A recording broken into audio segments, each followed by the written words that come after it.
સુરત શહેરની અંદર ખૂબ મોટી ઇમારતો હોવાના કારણે તેમજ અનેક મોટા ઔદ્યોગિક એકમો હોવાના લીધે જ્યારે પણ આગ લાગવાની ઘટના બને છે ત્યારે તેના પર કાબુ મેળવવા માટે અમુક ચોક્કસ પ્રકારના સાધનો હોવા ખૂબ જરૂરી છે. સુરત શહેરમાં જ્યારે પણ મોટી ઇમારતોમાં આગ લાગે છે ત્યારે તેના ઉપર પાણીનો છંટકાવ કરવો ખૂબ જ મુશ્કેલ થઈ જાય છે.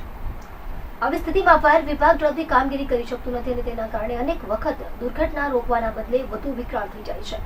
વધુ ઊંચાઈ સુધી કામ કરી શકે તેવા ફાયરના સાધનોને કારણે શક્ય તેટલી ઝડપથી આગ ઉપર કાબુ મેળવવાનો પ્રયાસ થઈ શકે છે. માટે સુરત મહાનગરપાલિકાના ફાયર વિભાગ દ્વારા 104 મીટર ઊંચા હાઇડ્રોલિક પ્લેટફોર્મ ખરીદવા માટેની તજવીજ શરૂ કરવામાં આવી છે.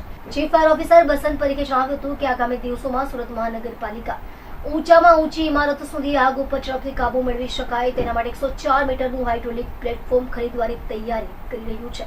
શહેરમાં મોટામાં મોટી ઇમારતમાં આગ લાગી હોય અથવા તો ત્યાં ફસાયેલા લોકોના રેસ્ક્યુ માટે પણ હાઇડ્રોલિક પ્લેટફોર્મ મદદરૂપ થઈ શકે છે. થર્મલ ઇમેજ કેમેરા ડ્રોન પણ ખૂબ મદદરૂપ થશે કારણ કે ઘણી વખત જ્યારે આગ લાગવાની ઘટના બનતી હોય છે ત્યારે ધુમાડો ખૂબ મોટા પ્રમાણમાં થતો હોય છે. તેથી અંદર કોઈ વ્યક્તિ ફસાયો હોય તો તે નરી આંખે જોઈ શકાતું નથી. થર્મલ કેમેરા ઇમેજવાળા ડ્રોનને કારણે ધુમાડાની અંદરની તરફ જે આપણે જોઈ શકતા નથી ત્યાં પણ આગ ચાલુ હોય તો તે થર્મલ ઇમેજ કેમેરા થકી સરળતાથી જોઈ શકાય છે. જેના આધારે કોઈ વ્યક્તિ અંદર ફસાયો હોય તો તેને ઝડપથી બહાર કાઢી શકાય છે.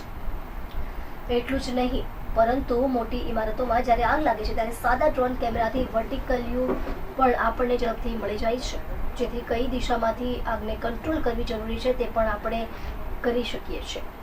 सूरत महानगर पालिका में 25-26 का जो बजट है उसमें hydraulic ladder platform ALP 104 metre का प्रोविजन रखा हुआ है और सूरत महानगर पालिका विस्तार में काफ़ी हाई राइज बिल्डिंग अभी आने वाली है, टॉल बिल्डिंग.